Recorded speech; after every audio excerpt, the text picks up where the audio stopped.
This is a Dell Inspiron laptop 3540 series. See the problem when we connect DC power supply and when on. This is a common problem of this laptop. It's a short dead laptop. See, ampere suddenly high and voltage suddenly down. This is a short dead laptop. See, 3 volt and 5 ampere. This is a indicate that show a 19 volt line in short this laptop. We have to repair this laptop. Let's open and check. We open the board and finding the problem. There is a Win MOSFET, first MOSFET and charging IC issue.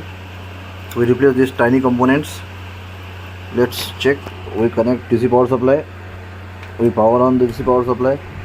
After power on, it's 500 700 fan spin and waiting for the display. Display is coming, but there is a issue in screen. We have to replace screen also. There is no repairable screen. All screen lines. But our board, short dead board is repaired now. Let's replace the screen now.